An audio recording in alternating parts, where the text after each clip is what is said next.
Olá pessoal, passando aqui para mostrar algumas coisinhas para vocês, mostrar um pouco do funcionamento do sistema computacional que nós vimos em aula, em teoria. Vou mostrar para vocês aqui no Windows o gerenciador de tarefas.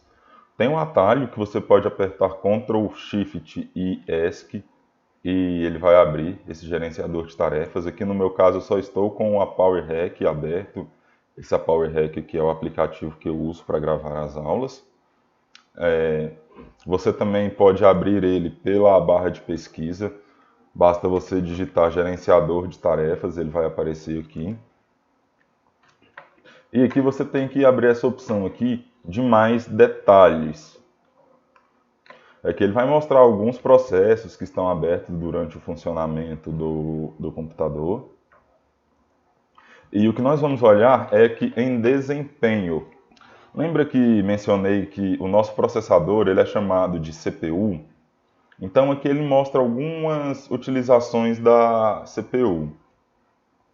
Aqui ele mostra o gráfico, o quão por cento está sendo utilizado entre 0 e 100%. Aqui no momento ele está variando entre 30, 32, 28, 25, porque não tenho nada consumindo o processador. Aqui ele já me mostra qual o processador, é um Intel i5 5200 de 2.20 GHz. Ele mostra aqui essa velocidade de transmissão em gigahertz. Ele mostra alguns outros dados aqui, alguns parâmetros de cache, quantos núcleos tem o processador. E aqui também nós temos informações sobre a memória. Que memória é essa, pessoal? Essa daqui é a memória RAM. Então aqui ele está usando 2.5 GB da memória RAM. Está utilizando ali algo em torno de 30 e poucos por cento também. Nós vamos ver que na medida que nós vamos abrindo aplicações, esse uso da memória RAM vai subindo. Nós temos aqui o uso de disco, né? Quando o computador inicializou, ele pegou e deu um pico lá, usou todo o disco. E aqui agora, como eu não estou nem salvando arquivos, nem requisitando arquivos no meu HD, ele está praticamente zerado. Aqui também nós temos informações sobre a placa de Wi-Fi, o quanto ela vem sendo utilizada. E a GPU. Aqui no meu caso, a GPU ela é para processamento de vídeo. O meu próprio processador ele faz serviço de GPU, de processamento gráfico. Eu não tenho uma placa de vídeo externa para fazer essa GPU. Então ele pega e usa o meu processador e simula uma placa de vídeo virtual com ela, certo? Ou então aqui vamos pegar aqui como por exemplo a memória e mostrar alguns parâmetros para vocês. Estou com 2.6 GB de memória utilizada. Isso é praticamente só o que o Windows 10 demanda e o Power Hack, que é o aplicativo que eu estou usando aqui. Eu reiniciei o computador agora, tá? Tem 7 minutos só que eu liguei o computador, eu ainda não abri nada nele.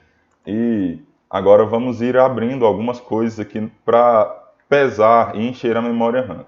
Então eu vou abrir aqui uma guia do Mozilla. Lembre-se, pessoal, estamos em 2.7. Já subiu um pouquinho lá para 3.1. Vamos abrir aqui uma guia do Chrome também. O pessoal fala bastante, né, até em tom de brincadeira, que demanda bastante processamento, demanda bastante memória RAM, as guias e abas do Chrome. Então vamos deixar aqui também no cantinho, vamos ver lá como está o uso da memória. Perceba que já subiram um pouquinho, para 3.6. Vamos abrir mais coisas aqui. Vou abrir, por exemplo, um Photoshop aqui. Vou abrir o Vegas, vou colocar muita coisa aqui na memória RAM. Vamos tentar encher ela aqui. Vou abrir o VS Code também, que é um software que eu uso para programação, para digitar códigos. O Workbench, que é para banco de dados. Enquanto vai abrindo lá, vamos olhando aqui, ó, vai só subindo. 4.1, 4.2. Vamos deixar eles lá em segundo plano. Photoshop abriu. Vou abrir uma imagem aqui também. Abrindo agora aqui o Workbench, está subindo, 4.5. Eu vou abrir uma imagem aqui no Photoshop também, para ajudar a pesar. Apesar de eu não ter uma imagem aqui de alta definição, para ocupar bastante espaço da memória RAM. Mas eu vou abrindo. E vai vendo que em paralelo a isso, eu vou precisando também de processador para abrir essas aplicações. Então, o meu processador aqui, ele está 100% direto aqui de utilização, porque ele está sendo demandado também para abrir essas aplicações. Eu vou abrir aqui um pouco mais de coisa. Ó, o computador já começa a ficar lento, né? O CPU vai sendo todo utilizado, até perguntou-se, né? Pergunta frequente, por que o computador trava? Normalmente é porque todos os recursos estão sendo esgotados. Então, quando o computador está aqui usando 100% do seu processador, ele normalmente ele vai criar uma lentidão, às vezes trava. Ele precisa de fechar algumas coisas para voltar a funcionar. Ou então está havendo um uso da memória RAM. Aqui nós só conseguimos subir até 5 GB por enquanto, né?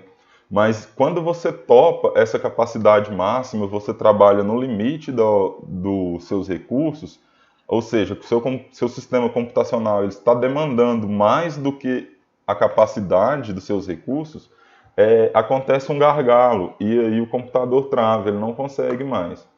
Então aqui também, na medida que vai abrindo esses arquivos aqui, o disco também vai sendo utilizado. A GPU foi um pouquinho utilizada por causa do Vegas, eu também não tenho um vídeo aqui para abrir no editor de vídeo e pesar um pouco ele. Mas eu iniciei aqui o servidor de PHP, o servidor de banco de dados, para pesar um pouco. A memória acabou que não subiu muito, agora que o processador já abriu tudo isso daqui, ele estabilizou. Então agora, apesar de ter subido apenas para 4.9, vamos ver também baixar, né, na medida que eu vou fechando essas coisas. Então vou fechar o Photoshop, vou fechar aqui o meu MySQL Workbench, vou fechar o meu VS Code e a memória já vai diminuindo lá. Já está estabilizando em 3.9. Fechar o Vegas também. Fechei aqui o Mozilla, está apenas o Chrome. Então percebam que também vai descendo essa memória aqui na medida que eu vou fechando. Por quê? Porque os aplicativos que estão abertos, eles ficam armazenando informações na memória RAM. E na medida que eu vou fechando eles, eles vão desocupando espaço da memória RAM. É interessante vocês olharem, pessoal, se vocês tiverem a oportunidade de olhar no computador de vocês, se você está ligado, se o computador está ligado há muito tempo, provavelmente a sua memória está mais cheia. Eu até poderia ter mostrado isso antes, né? Ter cortado o vídeo e reiniciado o computador para mostrar que quando você reinicia o computador, o quanto a memória RAM esvazia. Porque tem alguns arquivos temporários que vão ficando lá e vão ocupando memória. Às vezes, por exemplo, um exemplo só, você abre o Photoshop, aí ele vai lá e carrega várias coisas na memória RAM. Aí você fecha, mas ele ainda fica com alguma coisinha lá, algum arquivinho pequeno. E na medida que você vai abrindo e fechando arquivo, ela vai acumulando, acumulando. E alguns arquivos não limpam, só saem de lá quando você reinicia o computador. Então, por isso é uma prática interessante iniciar o computador. O disco que agora está zerado, eu não estou solicitando recursos nele. Eu vou tentar buscar um arquivo aqui pela minha barra de busca e vamos ver se esse uso do disco aqui ele sobe. Eu vou pesquisar aqui um arquivo de ponto .dll. Esses arquivos de extensão DLL aqui, eles no Windows é o que tem, né? São arquivos de DLL. E aqui percebam que na medida que eu pus para buscar, ele está demandando CPU, processador para buscar, para realizar essas operações, e está buscando no disco também. E o disco vai sendo utilizado. O meu disco aqui talvez eu não consiga fazer um grande esforço nele, porque é um HD SSD. Mas na medida que eu vou buscando, que eu vou copiando arquivos, salvando coisas no disco, ele vai sendo utilizado. Agora está ali em 20%, 25%, 26%. Aí ele zera, vai para 33%, 19%, mas esse é o uso. Aqui nós já até conseguimos estourar o CPU, né? Mas eu ainda vou mostrar para vocês o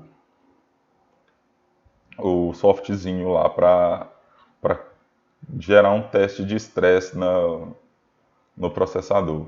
Então aqui esse aqui ficou o funcionamento do disco, ele não chegou lá no 100% nessas aplicações não. Parece que quando nós estávamos abrindo os programas, ele ainda ele ainda causou um pouquinho de estresse nele, né? Então aqui, pessoal, você também tem informações, né, sobre a capacidade. Esse daqui é um SSD de 224 GB reais, né? Eles declaram para vender algo em torno de 240, mas não entregam os 240. Isso é normal. Vocês têm informação aqui sobre a memória RAM também. Aqui são 2 slots que estão sendo usados, então existem 2 pentes daqueles de memória RAM que nós vimos, de 4 GB cada um, totalizando 8 GB. Uma memória DDR3 para notebook, tá? Ela é um pente um pouco menor. Nós vamos entrar um pouquinho em notebooks também no nosso conteúdo. Aqui as informações sobre o processador eu já mostrei. E até quantos minutos aqui? Tá tranquilo ainda. Então, o softwarezinho que eu quero mostrar para vocês, o programinha, eu falo programinha não porque ele não tem uma capacidade grande de fazer as coisas, porque ele é muito pequenininho em espaço de memória mesmo, que ele ocupa de memória. Ele chama CPU-Z. Eu vou fazer o download dele aqui, pessoal. Eu acho que vai ser bem rapidinho, não precisa de cortar o vídeo não. Bom que vocês veem o passo a passo da instalação aqui, ó. Ele é 1.99 megabytes, tá? É um software livre, gratuito.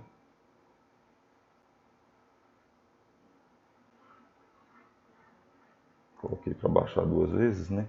Baixando 2 arquivos aqui. Vou fechar aqui já.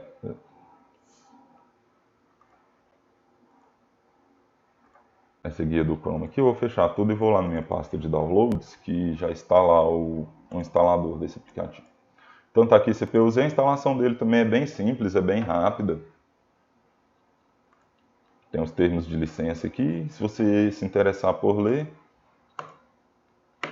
É next, next, next, next, next, next, install e finish. Acabou, pessoal, está instalado. Já tem o ícone aqui na área de trabalho. E vou abrir aqui de novo o nosso gerenciador de tarefas, que eu fechei ele aqui. Isso daqui, pessoal, às vezes é normal você abrir ele e mostrar que está usando 100% de alguma coisa, ou do disco, ou do processador. E depois ele baixando, isso daí é um pouco de confusão mesmo que ele cria.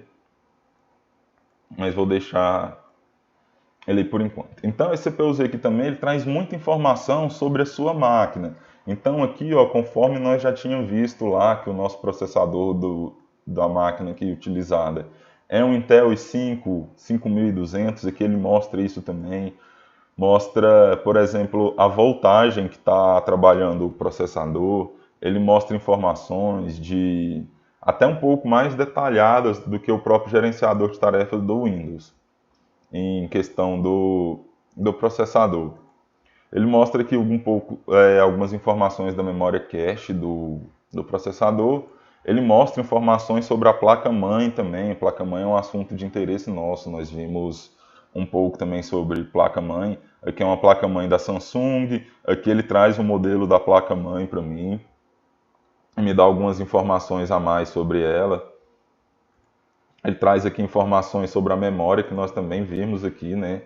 Então ele também traz a informação que é a memória DDR3, são 8 GB de memória e essas coisas. Aqui tem como você ver informações sobre a memória do slot 1 e do slot 2. Caso você tenha diferente, por exemplo, a memória de 4 GB em um slot, uma de 2 GB em outro slot, ele vai mostrar aqui também. Aqui o meu processador gráfico, né? Se você tiver uma placa de vídeo, ele vai mostrar informações. Esse daqui é uma onboard, então ele não tem muita informação sobre ela, ele só simula uma placa de vídeo mesmo. E aqui é o que eu queria mostrar para vocês. O processador aqui agora ele estabilizou, tá? Ele está em 30 e poucos. E aqui eu consigo fazer um teste, por exemplo, de estresse do processador. O que é isso? Ele vai topar o meu processador lá no funcionamento dele. Então eu vou colocar aqui, ó. Iniciei o teste aqui, ele já até começou a criar um pouco de lentidão aqui no sistema. E agora, a partir de então, o meu processador ele está sendo demandado ali no seu limite de processamento mesmo. Se você fizer isso no seu computador e você aguardar alguns minutos, alguns segundos talvez, depende aí do seu processador, você vai ver que ele vai acelerar um pouco o cooler, aquele dissipador de calor que nós vimos. Ele normalmente ele vai esquentar um pouquinho, tá? Mas não fora do padrão. Eu não sei qual que é o limite seguro que você pode manter esse teste aqui rodando, mas você provavelmente não vai causar nenhum dano, não. O software ele é bem inteligentezinho. Se chegasse perto de causar algum dano, talvez ele pararia, interromperia esse teste sozinho, tá? Então aqui agora parei o teste, perceba como desceu também o processamento. Agora já não estou demandando muito processamento mais. Então pessoal, esse daqui era mais um vídeo de curiosidade mesmo, para vocês verem aí um pouco sobre o funcionamento desses componentes do computador na prática, como eles funcionam. Então qualquer dúvida, pessoal, traga para o atendimento síncrono, comente no vídeo se precisar. Se for uma dúvida mais emergente, mande no e-mail, que eu respondo rapidão. Tranquilo, pessoal? Até mais!